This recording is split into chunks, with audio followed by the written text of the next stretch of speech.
I have Tricia Miller here. She is an experienced marketing professional. She's worked for many different companies in that role to help them grow their business. Currently, she's working with Twilio. She's been there 5 years.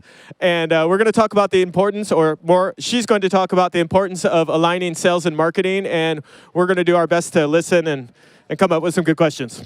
All right. Thank you so much for the introduction, and thank you for joining us. I have to say I'm so excited to be back on a stage because I haven't done this in a few years, so if I'm rusty, please bear with me, but I'm excited to be in this beautiful venue talking about a topic that is very near and dear to my heart. Aligning sales and marketing has been, the topic of many conference, presentation, panel, and actually when I was preparing for this, I remembered that when I was at B2B Rocks in Paris in 2019, I actually was sitting in the audience of a panel, and Carole, I can't remember her surname, but she's the CMO of Data IQ. If she's here, I don't know. Maybe she can come and meet me at the bar later. She said, and I tweeted this out, "Don't go into marketing if you don't like to fight." And the whole crowd erupted in laughter. And I tweeted it out because I just thought it was so great. And I think that's true. Don't go into marketing unless you want to fight with salespeople. And in a lot of ways, the relationship between sales and marketing is like a marriage. And I'm not sure my husband will be thrilled to hear me say that. But I think one of the core things that's important about that relationship is that there's this healthy tension, right? So you need each other, right? It's the symbiotic relationship. You can't do your job without the other one. But you also need to sort of push and pull, hold each other accountable. And so there's always this element of tension. Now, you don't want it to be toxic, obviously, like a marriage, right? You have to have good communication, and it has to be a partnership. But a little bit of tension, I think, is good. Otherwise, it just becomes complacent. Yeah, I've worked on both the sales and the marketing side, and I've never really understood what the source of that tension is. Where does that come from? Because it's present in every organization, but where does that come from? I think it just comes down to probably in a lot of cases, fear, right? And a lack of trust, right? So if you don't trust each other and you don't feel like you're on the same team, they're very easy scapegoats for each other, right? So if you feel like your back is against the wall and you're in sales, you're like, the leads are crap and there's not enough of them, And if you're in marketing and the revenue numbers aren't good, you can say, well, we hit our targets, but you got to talk to sales about that. So I think it's, that's obviously not a healthy environment. That's not what you're striving for.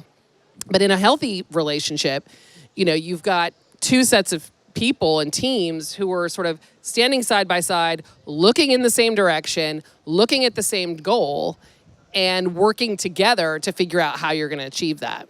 And that's what this whole talk was meant to be about, was about how you align your KPIs to do that. Because what gets measured gets done. And I think that's where where you have to find common ground. And alignment is really just about finding common ground. Okay. Can you give us some examples of things that have changed? Oh, yeah. So this was actually a lot harder earlier in my career because if you think about before SaaS, right, when it was either client server, God, I'm so old, or previous enterprise software models, marketing was measured really differently from sales. So marketing was always about website visits, leads, MQLs. There's all this talk now about, is the MQL dead, right? Whereas sales is always traditionally, measured on quota attainment, ARR, well now ARR, revenue.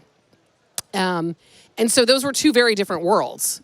And, a lot of times marketers would come to the table and they'd want to talk about leads or they'd want to talk about MQLs. And sales doesn't really care about that, right? They care about pipeline, they care about deals, they care about revenue.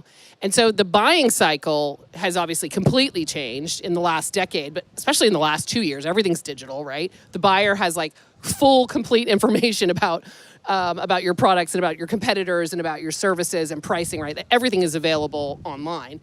So that's really changed things. And I think, naturally, marketers' KPIs have, I'd say, taken a step forward to where sales lives. And so, we could take a show of hands, if you've got marketers in the audience, how many of you are measured on pipeline or SQLs? I know, my organization, absolutely. That's now, doesn't mean that we don't measure other stuff, right?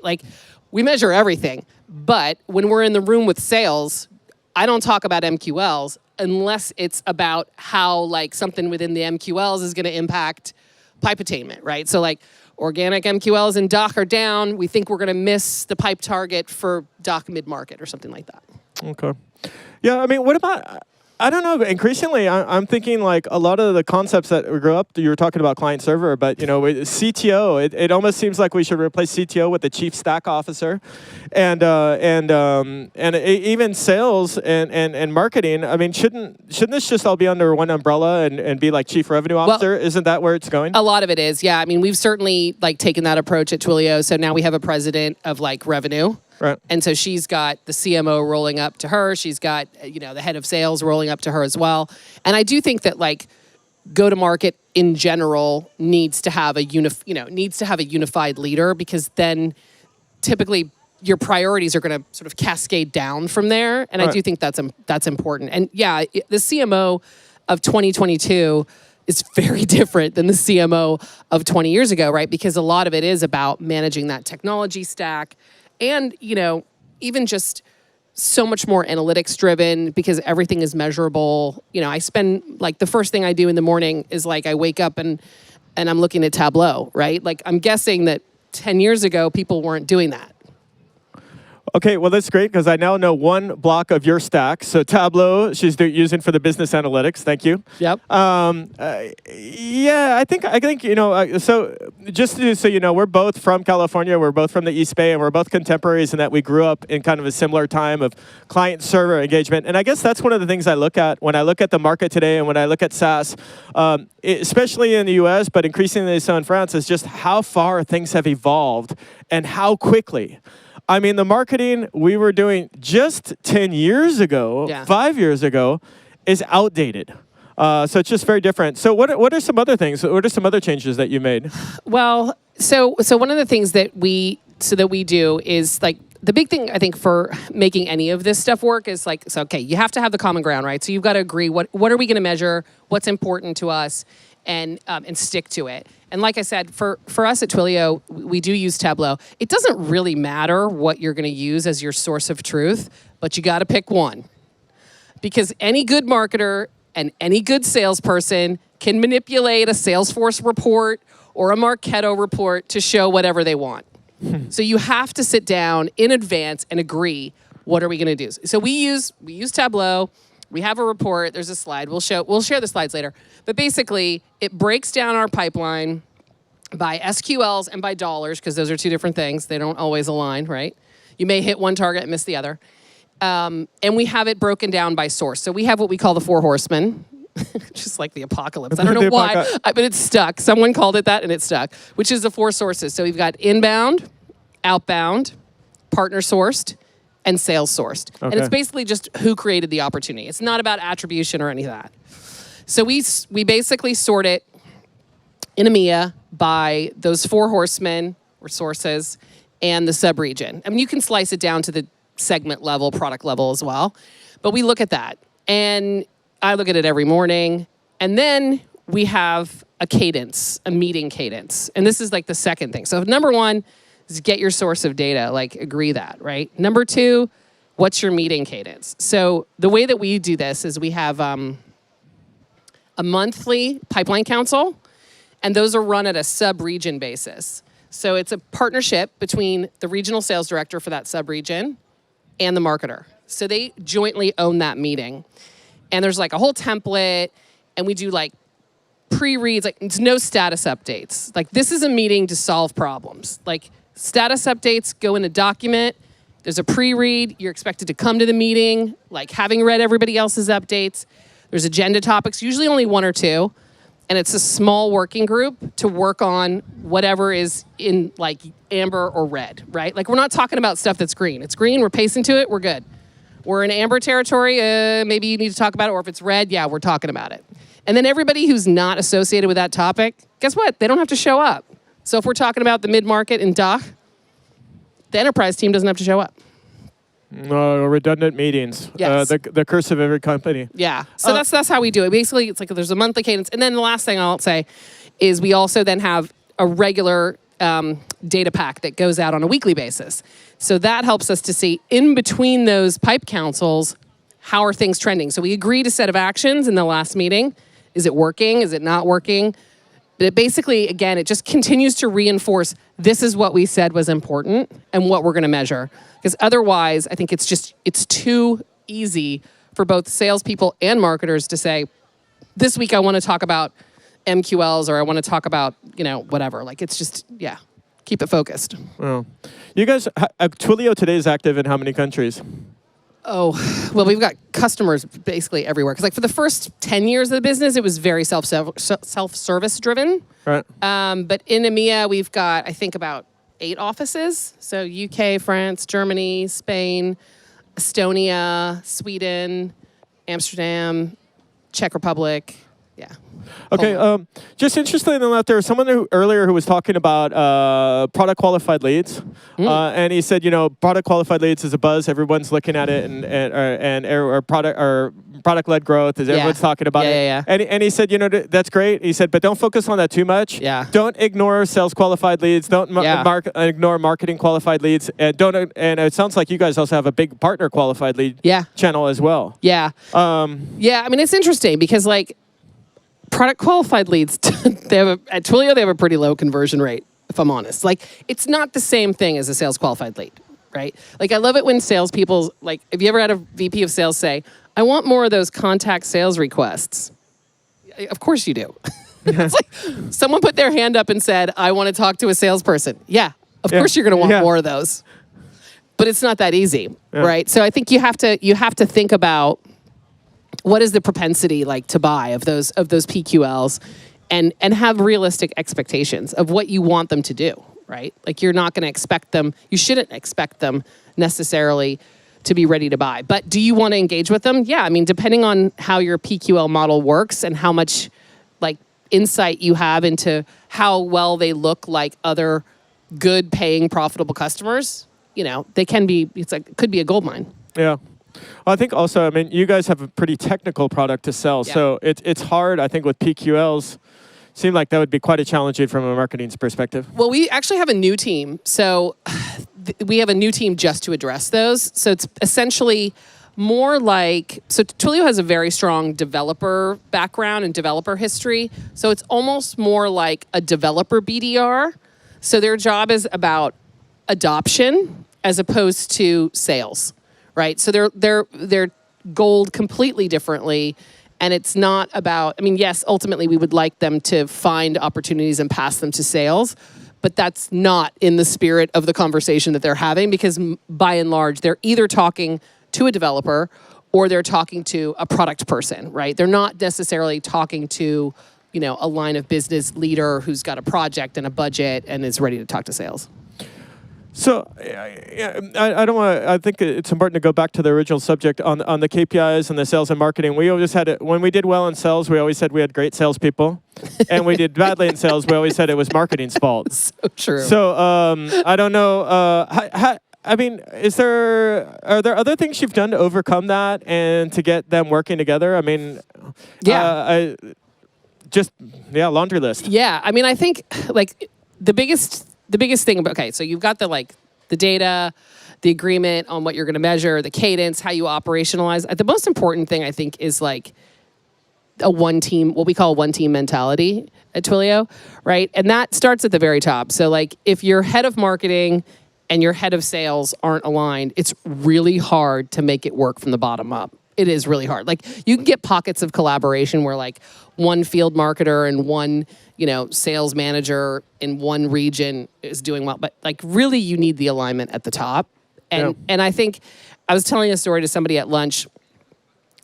It's possible to turn around those tough relationships. If you're in marketing and you have a sales leader who doesn't trust you or who isn't bought into marketing and what you're doing and your plan, you can turn that around. It's not easy. I've been there. Actually, the guy who's our GM for EMEA now, when he was running the UK, in 2019, I was super sleep deprived. I just had a baby. And it was tough. We had a really, really rough road. And my CMO at the time came to visit, and she said, okay, for one quarter, can you just not say no to anything he asks for? One quarter. What? I'm like, are you crazy? And she's like, I'm not saying do everything he asks. But she's like, just don't immediately say no.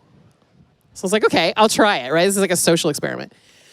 So I tried it, and basically what I tried to do is just get in his head of like, why are you asking for that? Like, what do you think? And asked him the questions like, what do you think a webinar series is going to get you? Like, what are you trying to achieve with that? As opposed to just like, no, I don't have the resources, I don't have the budget, which is totally where I was at the time. So like, those relationships can be repaired, but it takes work on both sides. And he also got some coaching as well about his attitude. And now we're thick as thieves, like super tight. I call him about like personnel issues. He calls me like, he's like, I need some of your gray matter. We're super tight. But it took a long time. Like, and it does take, you got to be open. Sometimes you have to have hard conversations too. Yeah. And that's what it's about, right? You got to be on the same team. And then at the end, you're all celebrating together. Like one of the most exciting things that happened to me at Twilio is that the gal who runs field marketing for me in EMEA, she went to club this year. And she was nominated by her team in EMEA. And I was like, oh my God, like I'm going to drop the mic now. I'm just going to go. Because like that was my goal. It's like I want someone on my team to be recognized by their sales leadership. That's great. She went to President's Club. That always feels great to see people when they're doing well. Yeah. And when we've played a small part or a part in that. Maybe next year I'll get to go. Does anyone out there have any questions? We have a few minutes before we're going to wrap up. If anyone has any questions, we'd be happy to just take them. Anybody? Anybody? No curious minds out there? Okay, well, I know someone really wants to ask this. I'm a Sagittarius, so just so we've covered that. So, quiet crowd. Quiet crowd, yeah. Yeah. They're getting. It might be a little warm out there too. It's warm. Okay. Any last thoughts on this subject, or maybe? Let me think. Think back to your presentation that you should have had behind you. Yeah, I mean, I think like one thing I will share is that so at Twilio we have this saying, we call it strong opinions loosely held. And so like, we always want people to be really passionate and have conviction around their arguments, but you've got to be open to changing your mind when presented with a different set of data or evidence. And I think that sort of mindset and that spirit of like collaboration with your counterpart, whether you're the one in sales or you're the one in marketing, is really important. Like, it's important to have a vision and have a point of view, but you also have to be open to being challenged on that. And when the data says something else, you've got to be able to like drop the ego and agree that like, maybe this marketing person has a good idea or has a point. Maybe this salesperson has a point. Yeah. So I think attitude is a lot of it. And it's hard because like it does get tense. But, I think the more you can sort of keep focused on the joint and common goal, the better the relationship will be and the better the results will be. And the people in the field will see that. They'll see that you're aligned. Okay, well, I have my question, which is what's your least favorite KPI? What's the KPI you distrust the most? Because we're also data driven now, but I think sometimes we think something is a cause, but it's not necessarily a cause. It may not even be a correlation. So yeah. Okay. So the one that's like the bee in my bonnet right now, and actually this was in my slides too, is the average deal size. So when BDRs or SDRs, whatever you want to call them, when they pass a lead to a salesperson, they quantify the value of the opportunity, and it created some tension between the AEs and the SDRs because the AEs naturally want the value to be as low as possible, so it's under the radar, and the SDRs want it to be as high as possible, so it looks good, right? And my team does too. We want it to be high. So what we're trialing now is what we call T-shirt sizes, where it's like if it's voice in France in the mid-market, it's X dollars. There's no like, oh, the customer said they're going to do that. No. We just take the average deal size for that product in that segment, in that region. That's the amount. Now, sales doesn't have to close it at that amount. No. But it just removes all the friction between the AEs and the SDRs. It's like, here's your deal. That's the value. Now go qualify it and really find out what it is. But that was a big like bee in my bonnet because a lot of times we were like, there's no way that deal is $1,000. Okay. Last question. What or no, actually, I have two more questions since no one else is interested. What percentage of your revenue is actually coming from partnerships today? What from the partnership It's side? low. It's In low. EMEA, it's low. It's sub 10%. Sub 10%. And do you see that We're as just getting started. Oh, so you're just getting. So you see that as a huge Oh, opportunity? huge, massive. I mean, there's definitely opportunities with SIs, GSIs especially, Yeah. and regional SIs. Huge opportunity. Part of it was a billing issue, which is like so embarrassing. But we've had some just didn't have like reseller billing. It's a long story. We're behind on partners, but it's growing and it could be huge for us. Okay. Well, great. Listen, thank you very much. My pleasure. And if you I'll be at the bar after. so if you have any questions, if you want to ask her a question in private, it sounds like you have to buy her a drink. Oh, we do have one question here. Okay, we'll make it quick because we're running out of time, but this is fine. Introduce yourself quickly and ask your question. Yes. Hi, everyone. I'm Eric, the sales director from Jamespot. Thanks for the knowledge. What I would like to know as a sales director is what is your routine with the head of marketing to align and be as a one team, as you said? What? Sorry. What? Could you repeat the last bit? What is your routine? How many routine. meetings do you hold every month?